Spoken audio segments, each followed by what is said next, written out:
I'm gonna post it in the chat. What I see.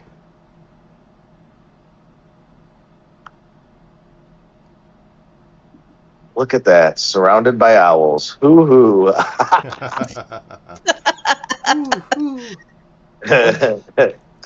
Woot woot. I am traumatized. That is all I'm going to say right now. Come on, come on. They came out with an owl skin just for you. Just for you. Look at the cool little Look at mohawk that. thing he has on his head. Yeah. I'm sorry. It is an insult to owls. This is everywhere. triggering. This is triggering for Nim. Waited all this time for an owl skin and doesn't like the one that they came out with. Right? Like they had it was like the perfect opportunity to like promote good owl relationships. I didn't like that cat skin, by the way. No, I don't understand. I'm so confused. I mean, The anyway. tiger one or whatever. You know, my favorite skin in this whole game so far was like such an OG skin. It's that ice tiger. Oh, really? It's a good skin, but then Yeah, I love that skin. I like that was, I think, one of the first ones that I went for because it was. I really like that skin. I don't know. I like the design of it. I have to say that, like, oh, look at that, a cat surrounded by owls. That's awesome. From an art background, it's got to be AI. I just admit, like, I just can't. I'm just sad because, like, I've been dying for an owl skin forever, and I'm like now, and I can't. I just cannot. It's too offensive to me. I'm actually kind of into the cabbage elf that they released in the treasure store. I kind of like that one. The cabbage one's good. The tree, like, there has been some pretty, like, I mean, fun skins to wear, but the last few, in my opinion, well, the whale one's not terrible. Like, oh, I love the whale one. I'm a big like marine. I don't know if I ever told you guys, but like I'm a certified master, or actually rescue scuba diver. I never went to get my certification to become a master diver, but that's like the next level of certification that I could get for scuba diving. Oh, wow. So like I've always been like intrigued with marine life and the water and everything like that. So like my favorite. No, like there has been some, but Go ahead. What's your favorite, Buggy? For the longest time has been the Deadly Hunter Venus flytrap skin. Really? Yeah. It's not a bad skin, though. I had loved that No, skin. it's a very nice one. For the first, like, 2-3 years of the game, first 2 years of the game, I was just rocking that all the time. I thought it was, because my name was Bug, and this would, here you have a skin that eats bugs. So I just thought it kind of worked well, and I actually wound up buying some, what are these called? Venus flytrap plants. They are the hardest things to keep alive, I swear to God. I think of the purple ones, the mouse one that they just came out was really good. Like, I think that one was, to be honest with you, I like that one better than the owl one. Me too. I like almost every other skin better than the owl one. Like, I am so, you guys have no idea, like, how freaking sad I am. Like, I've been dying for an owl skin. And you know that chestnut one that they came out with? Chestnut. There's a chestnut one? What does it look like? They recently came out with it, like around Christmas time. Oh, that desert flower is pretty cool too. Right? Yeah, that's. Let me see. Cool. The one thing, dude, the chestnut one though that they came out with freaks me out because how it applies to the actual hill skin. Are you talking about the Frosty Antler? Yeah, Frosty. Yeah, that one. It's like a. You have to show me because it's a cranberry. Is it a cranberry or something? I don't know, but it's so tiny. That's what I'm saying. So like it literally makes your hill smaller. So like when you're playing the game, it's like if someone puts a regular skin next to it, their hill looks like it's a giant compared to it. Right. That's the first time a skin has ever done something like change the dimension of the actual hill. Right. It does look odd. It still takes up the 4 spaces, but because there's like so much dead space in the surrounding the actual artwork of the skin, like when you see that someone wearing that next to someone that's wearing a normal skin, it's like they're a little mini hill. Yep. It probably sets off people's OCD too, because it like becomes imbalanced on screen. Yeah. But we should probably get started. We can hill skin debate a little later, but I am team. I'm not a fan of the new owl skin, and I will forever be sad and traumatized because it's awful. But that being said, I want to welcome everyone to Live Stage today. We appreciate you coming to hang out with us once again and chat all things ants. I want to remind everybody that to please put your in-game ID in our live IDs channel for a little something extra for hanging out with us today. And the hand up icon is if you would like to come up on stage and share your opinion about how terrible the owl skin is. I welcome you. It's not to say hello. Sorry, okay. And I'm going to pass this on to Bug, and he can finish whatever that sentence was. I was going to say, hey, don't make fun of my owl. So, welcome everyone. Thanks for being here again for another week of Live Stage. Some of you may have seen or even unlocked T11s or Assault Soldier Ants for yourself. I think last week we were pretty, under the impression that pretty sold that these things were gonna just do incredible, amounts of new, of increased damage to Pango, to Groundhog, to PvP. But let's look at the actual stats. I'll throw some pictures in live chat. Thanks to Soul and Chloe, we've got all of the stats for the enhanced T11s and the regular T11s. So if you look, like the carrier enhanced has an attack that's like 9 more points. So instead of 109, it's 118. Defense is up a little bit. They didn't do anything to health, but they gave you a 2.5% dodge rate. So that's maybe helpful, but even though dodge is kind of not OP right now for carriers, maybe it will be in the future.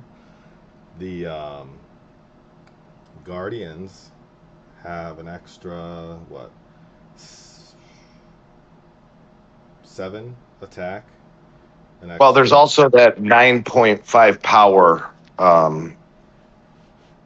is the same on both of them, but isn't that additional over T10s now? It's got to be. Let me double check though. Let's see what the power of an enhanced T10.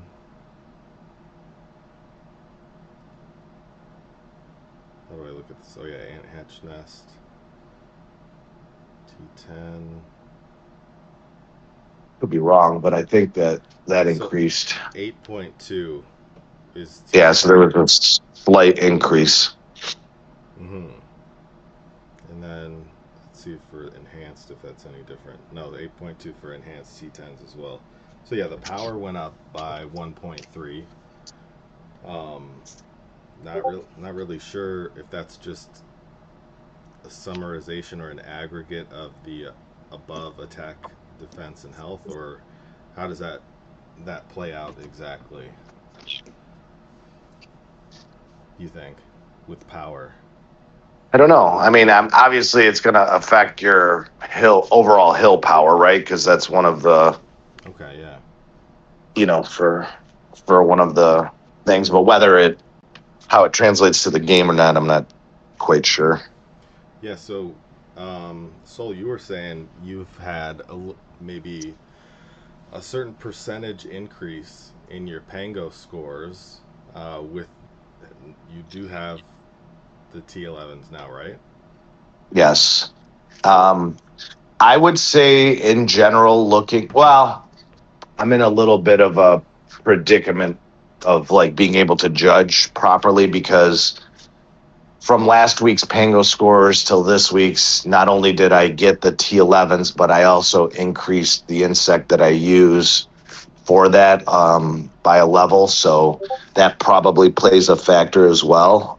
But I would say probably a 12%, 12 to 15% increase in score, with both those factors being the major changing factors from last week to this week's Pango scores. Interestingly enough, my shooter scores remained relatively the same, but I think there is another factor that for PVE I was using the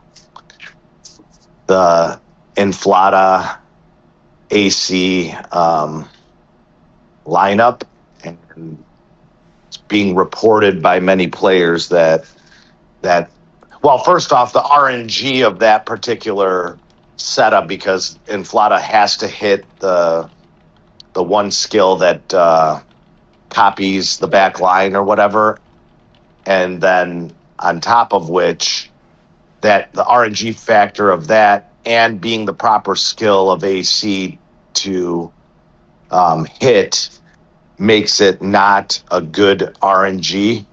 So I didn't notice any improvement whatsoever in shooters. So but that again could be much more likely the case because of the specific lineup I'm using in PVE.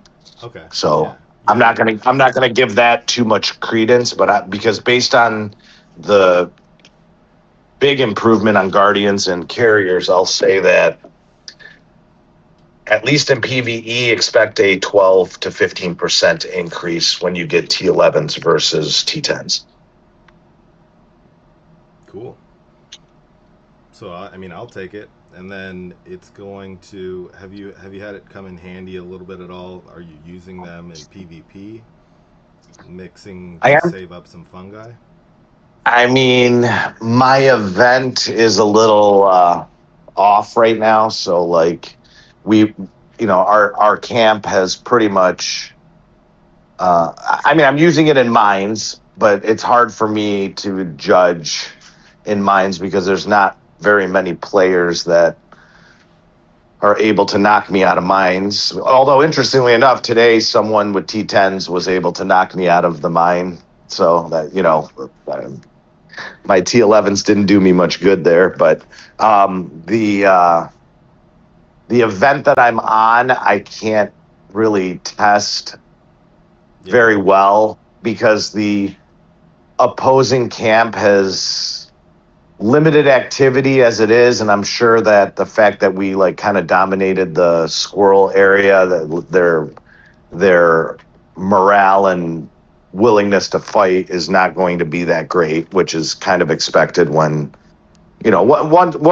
once teams get to the point where it doesn't look like they're going to win the event or there's not a likely chance of it. It's just natural that they you know don't have their members blow their resources and stuff fighting. So like there's very very little fighting going on, let's just put it to you that way. And so like there's no need for me to even like not use SX2s because I'm not in a position where I'll be draining a lot of fungi. I'm overflowing in fungi in my event. So like Yeah. I'm So not really using the T11s that much.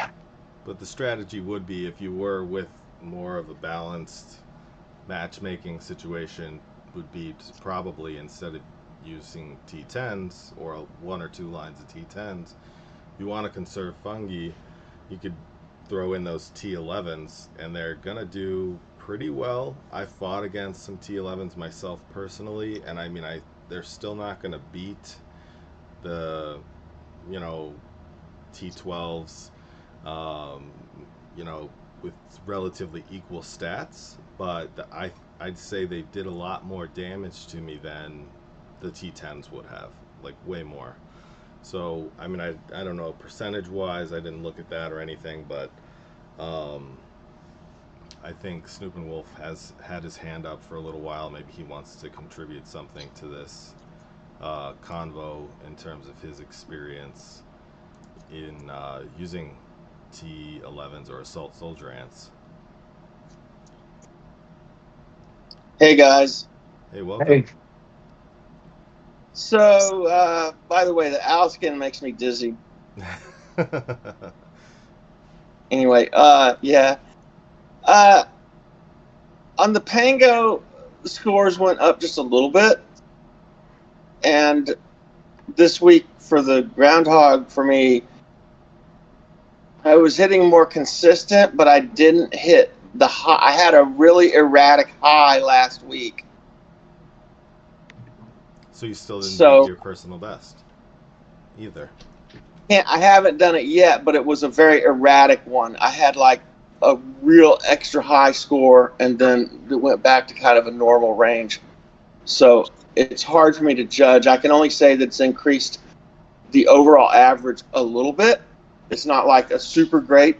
It's not like some outlandishly great increase, but it looks to be better. But I had just a weird, my high score had been, I think it was like 15, and then the last week it went up. I had one score of 20.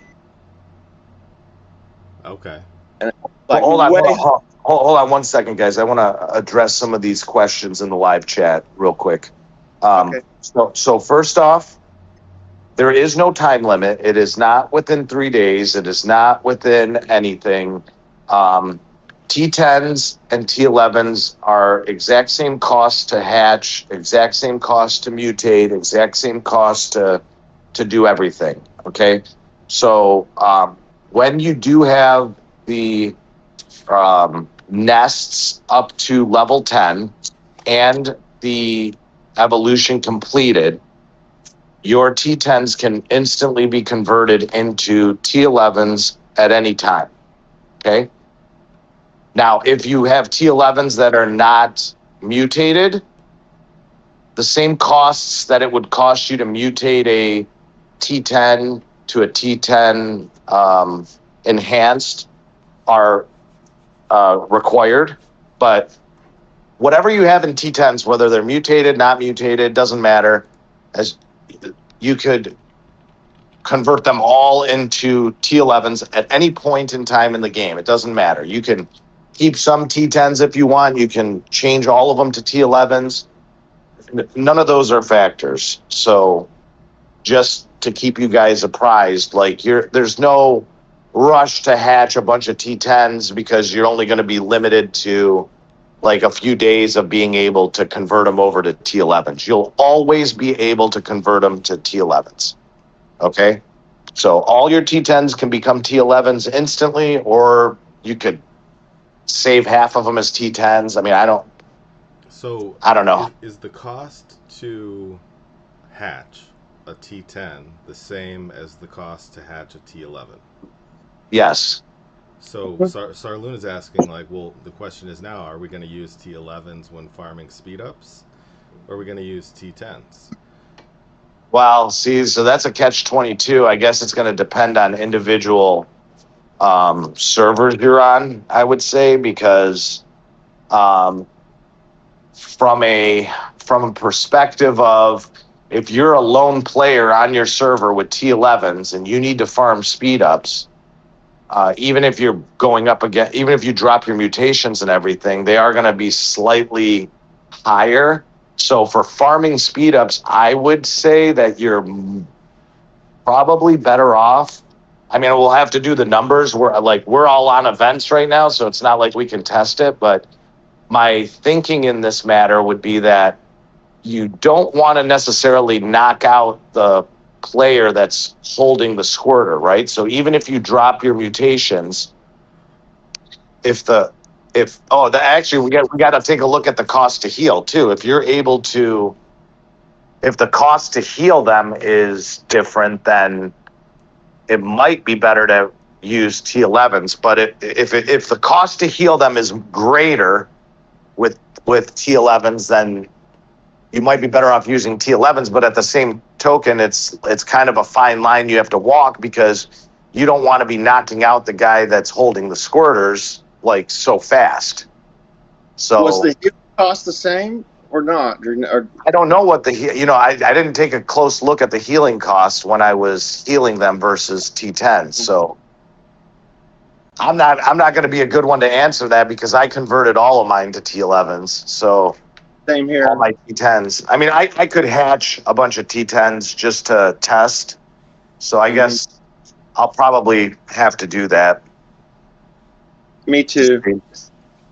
That's a good consideration for somebody like me, who I'm maybe a week or so away from hatching or being able to unlock T11s. I may not want to convert all mine yet. Dude, after I converted, like, here's the thing. I converted the carrier, like, I purposely have had enough. I have just enough T10 unenhanced that I utilize for farming, right? And then I was so excited when I got the T11 carrier, because that was like my last of the T11s to get, was because I kind of played this a little bit differently than a lot of players did, because I knew what the requirements were. So like when I was on the server in between events, I was pushing my nests on build day. Instead of just reaching the minimum requirements to get the evolution, I purposely pushed up my shooter and my guardian nests to get to level 10 while I was on the shooter, so I could hit the 9 shells on building day. Because I knew it would hurt my ability to get the actual Evo, because there's limited amount of mutation material, or I'm sorry, amplification materials. So I knew other players would get the actual Evo before I did, but I would have been prepared to instantly be able to get the T11s, because my nests would be at 10, and I wasn't sacrificing 3 or 4 building days while on server working towards getting the actual T11s. So I was so excited. I opened up the nest for carriers, and I just instantly made them all T11s, like I did with my shooters and guardians. And I totally should not. I kind of regret not leaving the unenhanced carriers as T10s, so when we got back to the server, I could test the difference between the two. So I made that boo-boo. Yeah, But I mean, and it's really just more important now that you're going to have some people with and some people without. So, like, to your point of, like, even if maybe the healing cost is the same, or the speed up time is the same, you might be knocking that person out of the squirter faster, frustrating other people's ability to farm speed-ups. that is the thing that, like, So you might just have to be the one that holds the squirter and have to kind of hold off on farming a little bit for speed ups. Yeah, I mean, I do guess. that. I lately, just the people who've been in the squirters, I turn everything off and I still knock them out too quickly. Yeah, that can happen when your power is, Yeah, really it's just high. it's the way it is. Yeah. But I don't mind sitting in the squirter and letting other people need it more than I do. So How many hours of heals do you have, Snoop? oh, I'm way low compared to you guys. I call me Diamond Dave. Oh, so you use diamonds to heal? I use both now. I have been doing more. I hate doing the speed up thing. I have like right now I have 14,000 5 minute, just about 3,000 15 minute, 20,000 1 hour. That's still pretty good. 20,000 1 hour is acceptable. I That's mean, what I that got. should be able. That should be able to Yeah. get you through an event, no problem. Yeah, and I mean I've already used some, so I got some coming back from the event.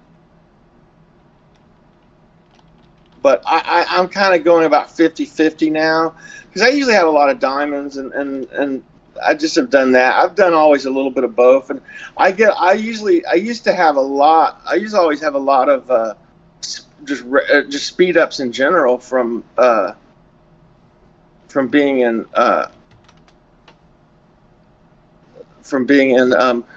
the class I used, which is a herder.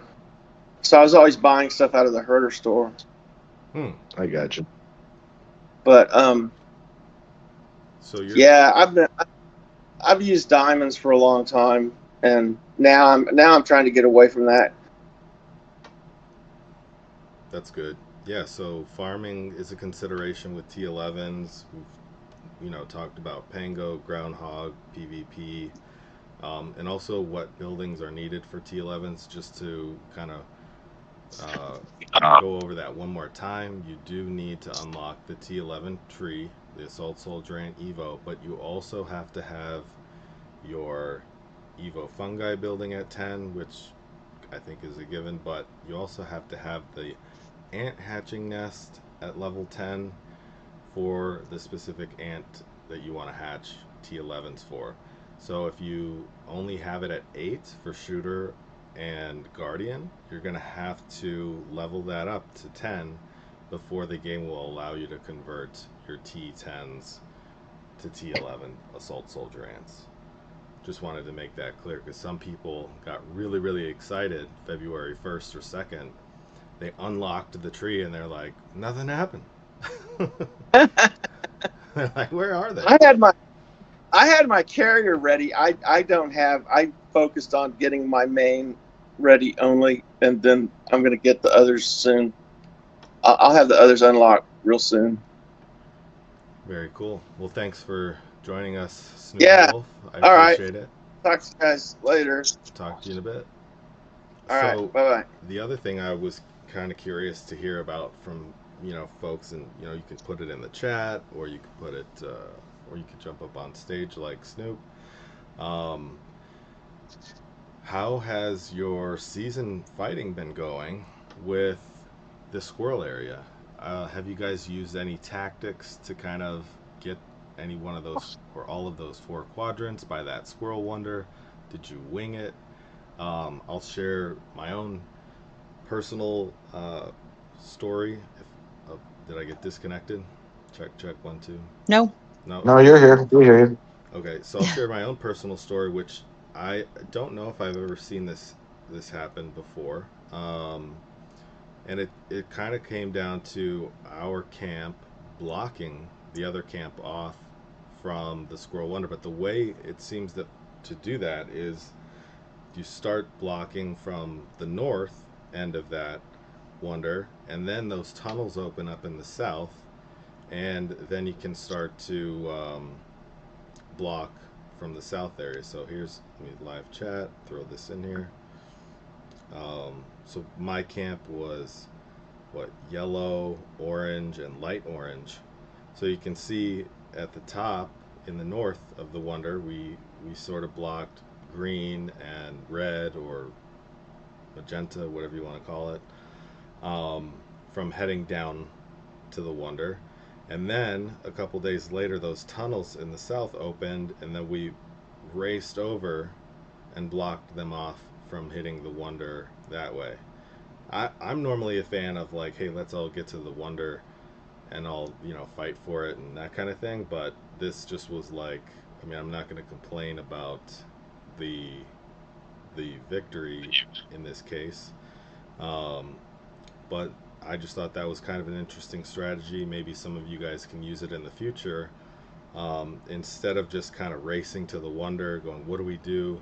Here's sort of a map layout that worked for, we were red camp in this case, or the acorn camp. So sorry, Luna, you lost your current event.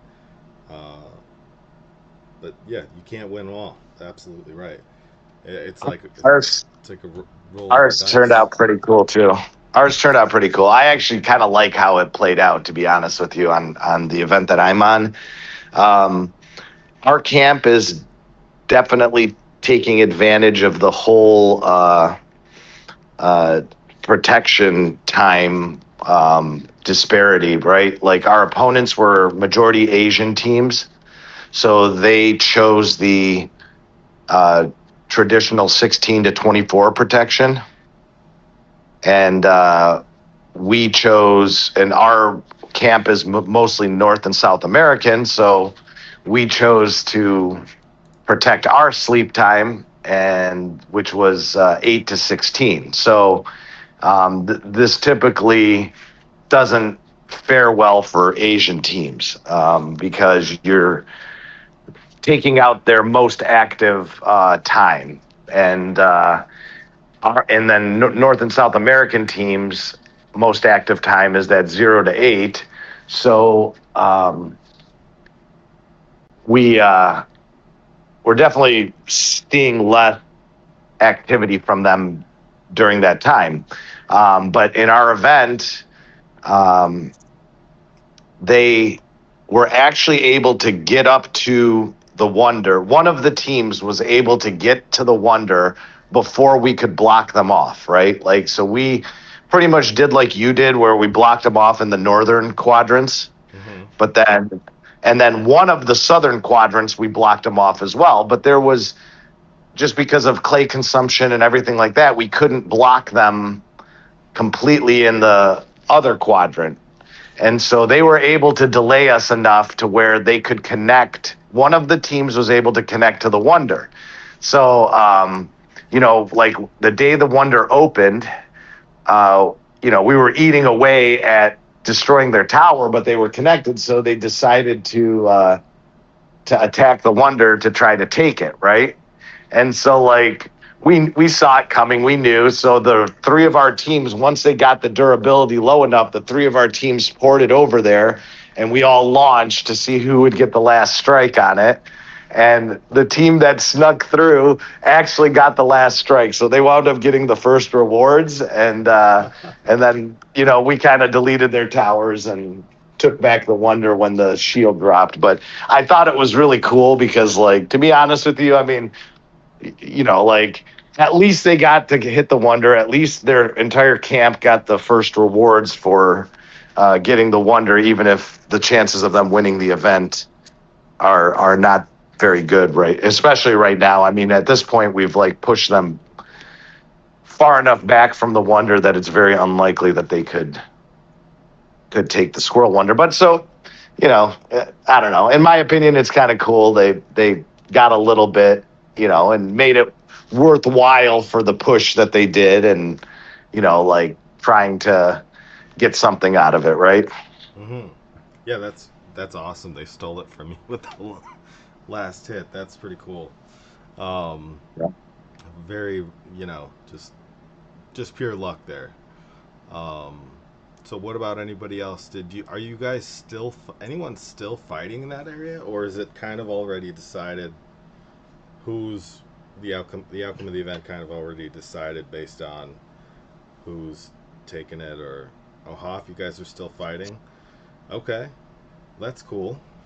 I mean, I think that would make for more enjoyable season to continue fighting. I think we are still fighting as well, but not so much for the Wonder, just for surrounding buildings and things like that. Which, thank God, the other team still wants to fight, because we still have, like, I don't know how many days or a week or whatever left on the season, and it's fun to be able to fight and test your lineups, and especially with people starting to unlock T11s.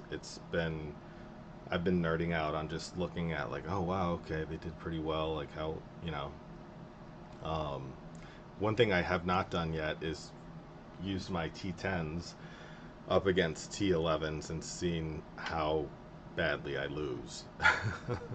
That's kind of something I'm curious to see. Maybe some people out there in the audience have seen that. You could share a report or something, but um, I would assume the T11s are going to smoke the T10s if all the other stats are pretty even. Ghostly's event was kind of decided after the Konjac. Yeah, that brings up a good point, man. Like, we were kind of thinking, oh, well, just because you win the Konjac event, that doesn't mean you're going to win the rest of the event. But I'd have to say I'm leaning a little bit more towards disagreeing with that statement now, because the Konjac event, although it only determined the amount of activity in one specific time block of fighting, it did sort of determine who's more active, right? And from what I've seen, the teams that were most active, and activity wins in the Konjac, because that's just the way it is. Activity is going to win. Strength is going to play a factor in it as well, but 99 times out of 100, people that are more active are going to win that event. And then, with the rest of the event, it kind of follows, right? You could have one strong whale, soul excluded, and then a bunch of people trying to knock the whale out, and the whale's going to eventually, run out of stamina, or, a whale can't beat an entire alliance typically. So I would say that the Konjac event kind of decided the event in my case, and in some other cases. Does anyone have a different scenario to help me not think that way? Oreo's picture, by the way, I saw that on Facebook, that whoever went and did that, awesome. That pick, by the way, whatever program they used to put that together is, I thought that was one of the coolest picks I've seen in a long time on this game. I wish you could zoom out like that. Yeah. Oh, I can. It's a pretty high-res image too. I'm zooming in on it. I can see someone got a Rampage 15. That's nice. Snoozy posted that Tall wins Konjac but can't win out on the season. I will briefly address that a little bit, because there's been quite a lot of talk on that. So yes, that did happen, and yes, the chances of them winning this season are not going to happen, probably, because they've informed. I'm still, even though I took a break this season from TAW, I'm still in their social media channels and everything like that, and they did inform their members not to blow their resources and stuff in a battle that doesn't look like they're going to win. So that is true. No, I know you're not talking smack. I'm just saying that, and to be honest with you, there's a lot of teams. Yesterday I was discussing it with other players across the game.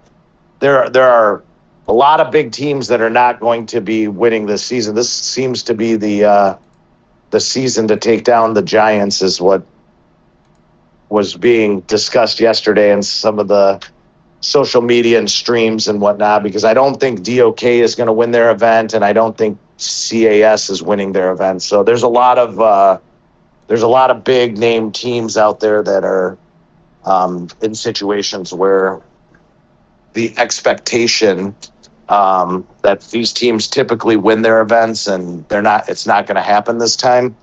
Guys, the truth of the matter is, it's really normal. TAW is probably one of the teams that are more in the spotlight than others, only because since this team has been created, they haven't really lost an event. I honestly don't think they lost an event since maybe a Lost Island years ago. So it's kind of shocking to some, not shocking to those of us that are, knowledgeable and on the teams or whatever, because, a lot of it comes down to the matchmaking, and a lot of it comes down to, people's ability to play the game. I mean, we all have real lives. We're all doing our thing, so it's not like, the players that are on these teams just expect an automatic win. I mean, there's a lot of hard work that goes into it, and for those that have been on TAW and DOK and CAS and all these other teams, they're playing at the highest level of competitiveness that this game offers. I mean, it's easy to look at it from the outside and not realize that a lot of efforts from these players go into attempting to win. They're very competitive players, myself included. I mean, I will tell you that last event that I was in with TAW, that plump fruit fight was the hardest fight I have ever experienced in my entire game experience. It was just ridiculous. I mean, I literally for 3 or 4 days in a row was in game 14 hours fighting, out of the 16 hours of free time. And it is a lot. So when you see these competitive events, these numbers don't lie. Snoozy Q is posting some of the numbers, the battle numbers. Absolute insanity for any team. I don't care how strong of players you are. The factors that go into that many kills, especially against opponents that are near peer, right? I mean, I'm only going to talk about the TAW one because I'm very familiar with the teams that are involved there. And even the DOK matchup, I can talk about that one a little bit as well. But if you look at the numbers on this post in the chat that Snoozy posted, KFC, SDG, KTA, and TAW are amongst the strongest teams in this game. Okay, so when at first glance you see a team with 47 billion kills, 41 billion kills, 34 billion kills, 90 billion kills, if it's against some average teams, okay, I mean, whatever, that if an overpowered team is fighting against average teams, those kills are not going to be super impressive. But you got to understand that those kills that TAW have are against the top teams in this game. So it's not, they're well-earned kills, in my opinion. I mean, that's a lot of fungi consumption. That is a lot of ants being sent to towers and buildings and, playing out the event. So there's a lot of chatter right now in Facebook on these teams because, like anything, people do like to see the giants fall. So, you expect to see a lot of people being happy about, some of the bigger teams taking it. But in my opinion, the players that are playing on those teams, I know them very well from playing with them for many years. And I can tell you that I know they tried their hardest on TAW, and it was one of those events. And I think the same thing's happening in the DOK matchup. I think that they are trying their best because I know these teams. And KTA, I think KTA, SDG, and KFC are all trying their best in the event, and that's the expectations when you are playing on such highly competitive teams. I mean, all of these players know what they're doing, right? I mean, they've been playing the game for years. They join these teams knowing that they're going to be ultra competitive teams. And quite honestly, I don't think I discussed this very publicly on stage, but the reason I am not in TAW this season is, I had my wife has been battling breast cancer for the last 9 months or so, and I just didn't have the time to dedicate to the game. So I decided to come to a smaller team. But I did that because I knew that I wouldn't be able to be as active, and I didn't want to be a burden on the team that I normally play with. So kind of how it goes with these things. Yeah, well, and That leads me to a question for the two of you. Sorry to steal your spotlight, Buggy. good. But we've all been playing this game for a significant amount of time now, and we've been on multiple different teams, and we've played with many, many people across the board. How do you, because of the experiences I've had this season, how do you navigate when you're facing off? Because if people don't remember, that Bug and I are against each other in this event. When you're facing off people that you respected and play with all of the time, I know personally for myself, love you guys, don't care, still gonna like use every last ounce to beat you because I like healthy competition. And I suspect that both of you are kind of the same way because we've run into sort of situations in the past where like loyalties aren't always where they're supposed to be in an event. Like I'm loyal to my team that I'm playing with at that time. Like I love you, but I'm still gonna rally your hill, Bug. Right? Yeah. I'm on an event with probably one of my closest friends in this game as well on the opposing camp. Actually, he's Yeah, he's here. he's in the audience as well, so he's listening in here. But I will tell you, we actually had conversations about this exact matter. That like, I don't expect you to not try for your team, and don't expect me to not try for my team. I mean, like ultimately, we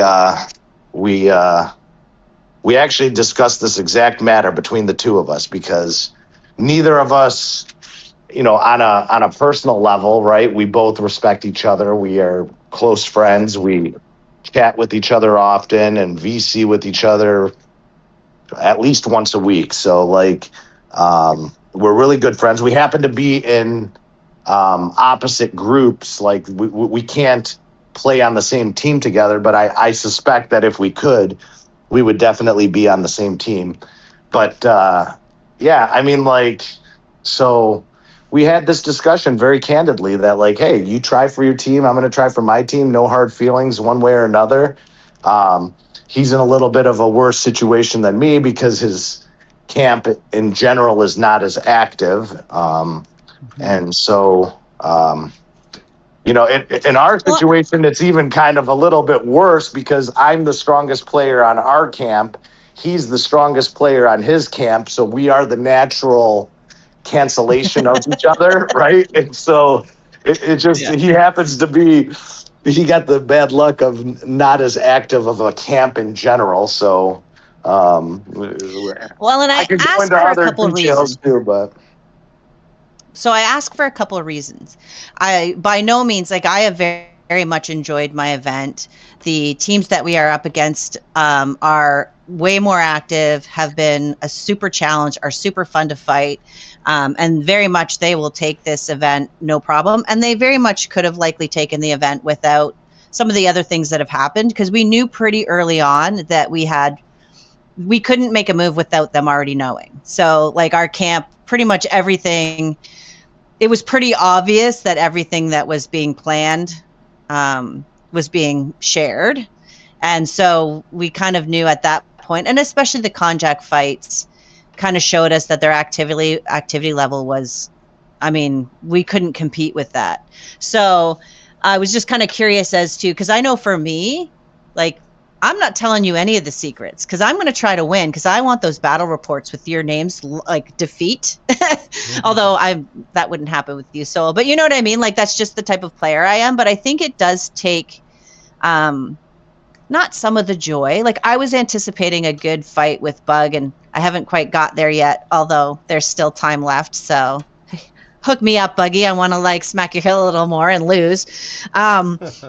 It takes kind of some of the fun out of it when you know like there's no point in doing the strategy, because that's part of the event for me. It's not just the battles. It's like chess. Like you don't want to know you're going to like lose or win from the very beginning, because it stops being fun. Like it's the dance on that map that makes the event really fun. So I was just asking because I'm like, like for me, it's just not the type of player that I am, that I'd rather like, play as hard as I can, regardless of who I'm facing. It's probably why I play this game in the first place, because I'm super competitive in some ways, even though I will pretty much do anything for shiny things and not an ugly owl skin. But and again, let me reiterate, the teams that we're facing are good teams. They have played hard. They have played well. They show up to fights. Like it's been like nothing has been made easy, which I mean, I absolutely love. And our season chat, it's probably one of the funnest season chats I've ever had.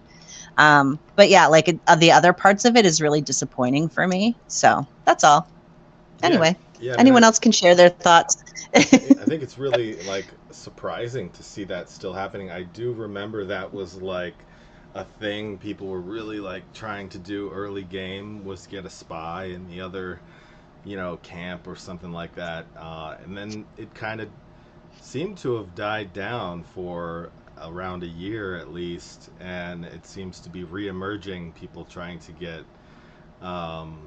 even that kind of intel, to the point they would infiltrate an alliance in order to gain an unfair advantage. Oh God, the spy argument, dude. That's been going on forever, but like the way these seasons play out, it's not like you need a spy. Anyone that looks at a map can tell like the movements that teams are going to make a day in advance, right? I mean, like if you just look at the map close enough, you're going to know what that alliance's target is. So I don't think the spy thing really affects very much. So, I don't know. Maybe I could be wrong, I guess, but Well, I think it's like also not necessarily it's the spying, but it's also when it's on your alliance, and you can tell that the effort is kind of like, and even on our own team, like other players, when they know that's happening, it's kind of sucks the energy out of the event for them. So they're like, well, we're not going to win this anyway, because everybody knows, you know what I mean? It's just like one of those, like, I'd rather like a clean, honest event than like. I agree. I mean, like the morale of a team is very important in these events, right? Like, I mean, you can be active and whatever, but then, you lose a couple battles, things that happen during the season, then it breaks the morale. And then people are like, oh, I don't even want to show up. Why am I even bothering? And it kind of spirals from there. So, that is one of the key important factors of these events. But Bug, I did like notice how you slyly posted that I got you, right? In the chat. You all thought Nim's team was going to win, huh?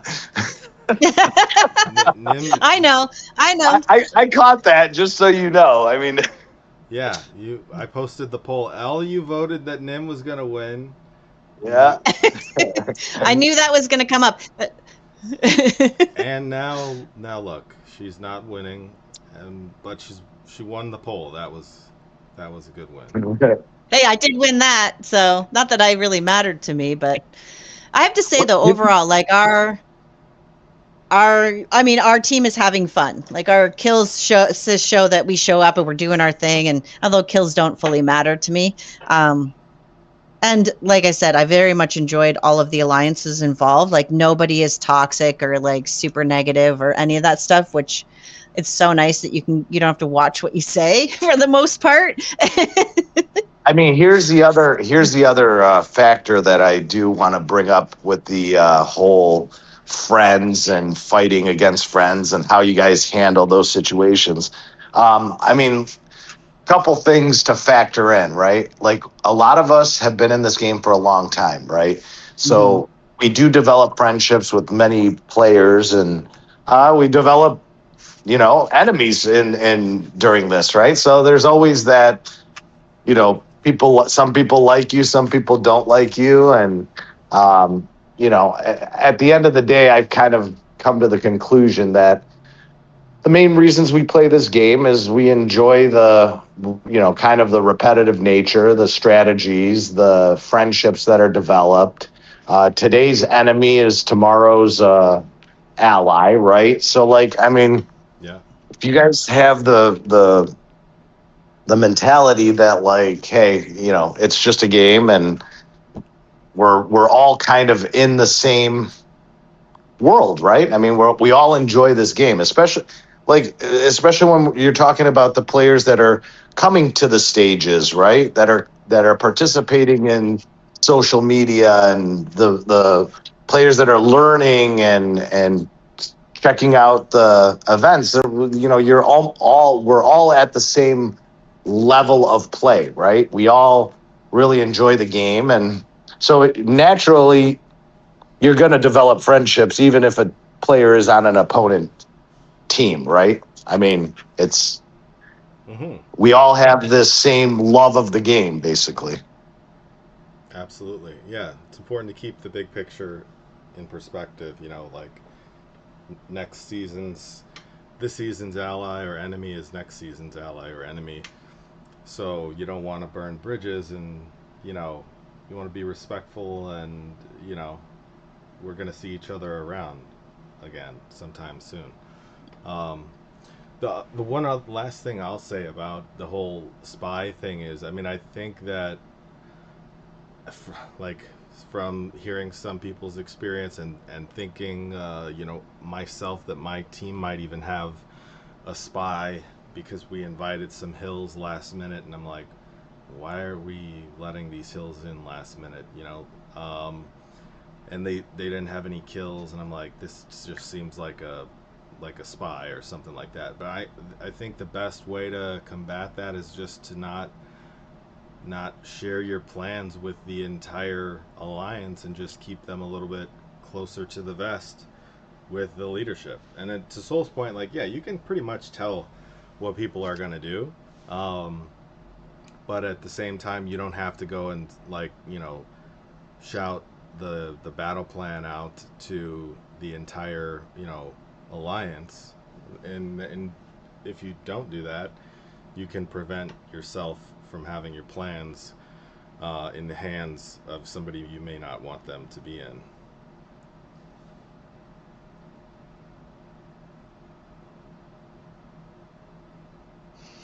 Oh, we got quiet. Sorry, I was typing. I can't talk and type at the same time. Rish's season chat is all toxic. Those are not good ones. That's not good. Yeah. No, and like the beauty of our event is like all of the teams, like our energy matches so well. Like for the most part, we are all like the talkative ones, because like a lot of players aren't chatty. But yeah, like to me, I enjoy going into the game and looking at season chat and hanging out. Normally, I just ignore it after the first week because I'm like, ugh, yeah. But yeah, no, but yeah, anyway, yes. So Bug is probably gonna clean sweep this event for us, which is your shooters really kick my carrier's butt, because shooters have an advantage over carriers. But if we meet again, I'm gonna have a little play battle with my guardians against your shooters and see what happens. I am trying to work on my guardian, so just be careful. Okay. Although it's hard to combat. It's hard. It's hard to like combat with you because like you're one of the people I go to for like advice. So like I'm like, well, you're gonna know everything about my stats. I'm like, look at my new lineup. Like, yeah, exactly. What should I do? So it's like, darn it. You. Tell me how to best, like, the good news is that you would actually, because you like that's the type of person you are, you would give me the right advice, because you're like rather kick my butt honestly than sabotage someone. But no, totally, yeah. I think that'd be fun to go your guards against my guards. Or the one other thing I wanted to find out from people in the audience, how far are you, since we're approaching the end of stage, How far are you with the that treasure building? Mm. Is anyone getting close to the third level? What? Are you getting The close treasure to building? the third Oh, level of the treasure building in your hill? Are you already on it, Soul? he's probably I, on it already. I'm already. I'm waiting for the next Yeah. one to open. To be honest with you, I'm not even spending anymore in that third one because I've hit 15 on all of them. On this one here, So hold I'm on, let me post it in the chat. The third level, you've hit all of them. not. I didn't get to 20. I got to at least 15 on all of them. Wow. Okay, and I'm holding. I'll post it. And I'm hoarding the material because when they open the next one, it'll allow you to like you have to have 15 open on all of them. Mm-hmm. Okay, and then once you like the proper way to play this out Save your is to sand. go to go to 15. Hmm. MC, are you still in the chat?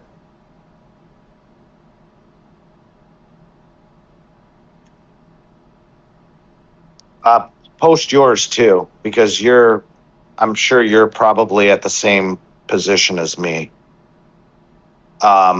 So MC and I have been playing with each other for a very long time, and so like we both kind of handle that the same way. The goal, like, so once you start getting to the higher levels that you are at, your return on investment is negligible. So like getting them all up to 15 is the goal, and then kind of holding off because you never know when they're going to release the next one. So um, he brought up his first one to 20, and then he's kind of slowly bringing up the other ones while maintaining having I have 20 on the first one and the second one. The third one I'm holding fast at 15 because I don't want to, I want to keep the clay and all of the other materials. If Oh you'll my notice, man. if you'll Sorry. notice, what's that? I said sorry. I just looked at his stats. I'm like, dang, I'm a slacker.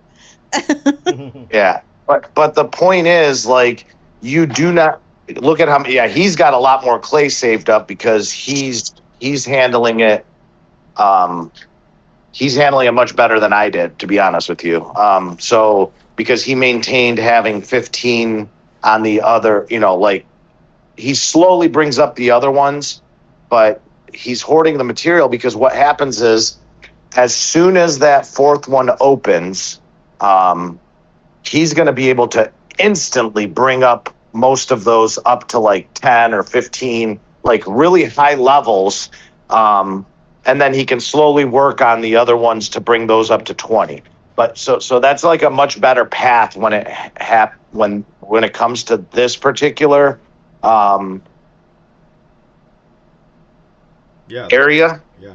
because having all of them at 15 allows you to start working on the next one.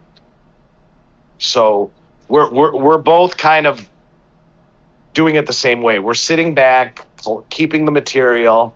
It may not be good for us in the short term because that those materials could be invested to give us a slightly better stat improvement. Mm-hmm. But the second they drop that next one, both of us will instantly bring it up like to very high levels, and you get much more better stat improvements very quickly as soon as they open it by doing it that way. Yeah. So I didn't realize. I just thought, whoa, good for me. I just opened up the third one today. You guys are like ready for the fourth one. That's incredible. Wow. Yeah. I mean, it's just, we saw how this played out really early. So we both kind of like, it's not something that's discussed often because it's not like a major area of stat improvement, but the you never know when they're going to open up the next level. So that's kind of like, it's a catch-22. We could invest the materials into the next one, but then if they opened it, now we're going to be short to bring the fourth one up, and that'll give us a much better stat improvement. Right. So Okay. So that's the good to know. only advantage I will say to bringing up one of those areas to 20, and I think he did. Did you? Yeah, he's got the first one to 20. Okay. So one of the advantages of that, if you notice on mine, I have a ton of those crystals that are technically universal investment. When all of them are 20, it opens up this ability that when your ants are searching, you know how like every 12 hours you can refresh where they're like searching for materials? Yeah. That the materials on an area that you're at 20 on all of them become universal. They're able to be converted. And That's cool. I'll show you that. If you notice at the top, there's that little puzzle piece. Mm-hmm. Okay. It opens up a different, A different box. yeah, it opens up an area, which I'm just taking some snapshots here. And yeah, MC did this because they become material. So he selects which ones he prefers, and you get better odds of grabbing those. And then the materials are able to be converted into universals. So there's blue, purple, and orange items. So like, because I have already reached level 20 on the other ones, every time my ants grab those, I can go into there because it's already full, and I can convert it into a universal. And then when the fourth one opens, now I have a ton of material to open it up, even though the ants have not searched for that particular item yet. You don't have enough of those items to actually upgrade it, because then now I can use the universals that I've gathered. That's why you have so many of those treasure fragments. Correct. I'm not purchasing them. I'm getting them naturally because I brought a couple of my things. The first two areas I brought up to 20. MC brought the first one up to 20, and he's slowly bringing up the second one to 20 while maintaining a good level of material, so that when the fourth one opens, he can invest very heavily into it and get huge stat improvements. And I'm doing the same thing. I had no idea you could do that at level 20. That's really cool to know. Yeah, so it is good to do that, but it's more important to have kind of a good surplus of the material, so when they do open the next one, you're ready to roll. Yeah. So cool. Yeah. Well, good luck to everyone in their cave treasure upgrading. I think that's all we have for today. So unless anyone else has anything, remember to put your ID in the live ID channel for some rewards.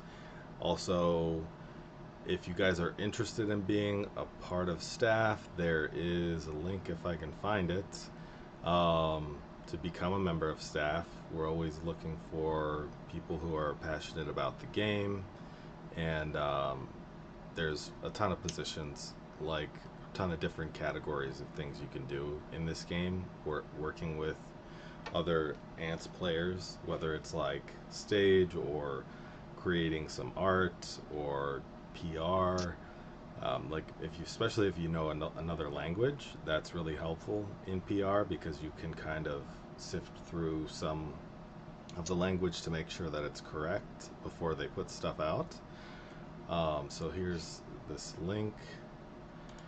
I'll throw it in chat. And that's all I've got for today. How about you, Nim? No, I just want to thank everybody for hanging out with us this week. We absolutely appreciate our community and everyone who chooses to take the time out to hang out and listen to us babble about ants and shiny things and the absolutely hideous owl skin. Hey. Bug has officially traumatized me now that he's wearing it. I can't even look at you the same. Oh, I love I the do. wings, wings and everything. They're great. You went all out. Yeah, you're so thank you so much. I will send you my therapy bill. But yeah, I can't reiterate how much we appreciate that you do come out and listen to us and share your ideas, and we're learning from you as much as you learn from us. Yeah, and MC, thank you very much for sharing those photos. It wasn't a topic we thought we would discuss today, and you sharing those helped a lot. So thank you. Yeah. But thanks, guys. We look forward to seeing you. Absolutely, Kyra. We'll look for your application. Come on back. We're waiting. Yeah. Yeah. Join the best team on ants. Oops, I mean one of the greatest.